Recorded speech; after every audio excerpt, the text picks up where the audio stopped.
दूसरी मुद्दा है जो अभी 2-3 दिन पहले संजय सिंह जी ने उठाया था कि नई दिल्ली विधानसभा के अंदर भारतीय जनता पार्टी के कई सारे, परवेश Verma ji, Kamal Sandesh ji, CP Joshi ji, Kamlesh Paswan ji, Pankaj Chaudhary ji, Jaiprakash ji, Revati Tripura ji, BJP MLA MP from Purulia Singh Mahato, Jyotirmay Singh Mahato ji, sir कई इनके बीजेपी की एमपीज के घर से 30-30, 40-40, 20-20 वोट, नए वोट बनने के लिए एप्लीकेशंस गई हुई हैं। ये बड़ा मिस्टीरियस है।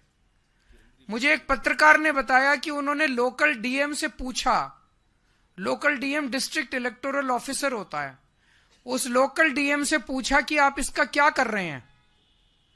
तो मेरे को उस पत्रकार ने बताया कि लोकल डीएम का जवाब था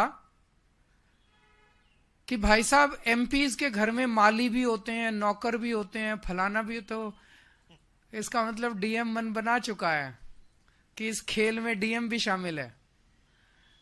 ये लोग अपने इन घरों में, परवेश वर्मा जी इस घर में 10 साल 11 साल से रह रहे हैं, 11 साल से रह रहे हैं। 8 महीने पहले तो 11 साल से वो बिना माली के, बिना नौकर के, बिना रसोइये के, बिना उसके काम चला रहे थे।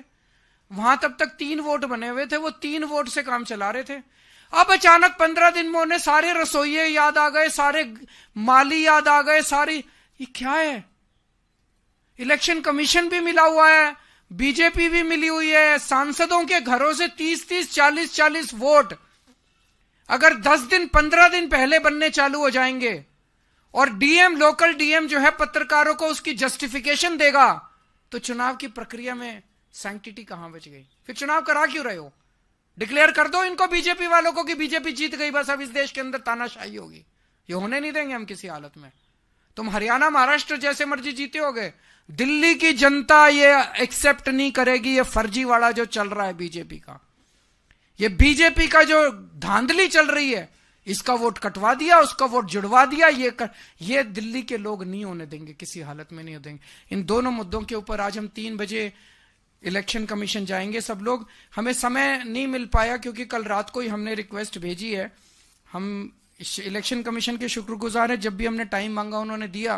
तो आज हम 3 बजे जाके वहां वेटिंग एरिया में बैठ जाएंगे, जैसे ही उनको समय होगा वो हमें बुला लेंगे अंदर। और चूंकि मामला बहुत अर्जेंट है, अगर तुरंत अवध ओझा का ट्रांसफर नहीं हुआ तो वो नॉमिनेशन पेपर नहीं भर पाएगा, और अगर तुरंत इसके कार्रवाई नहीं हुई और डीएम, लोकल डीएम मिला हुआ इनके साथ, डीएम ने अगर ये सारे ऐड कर दिए वोट, तो फिर उनको रिजेक्ट कराना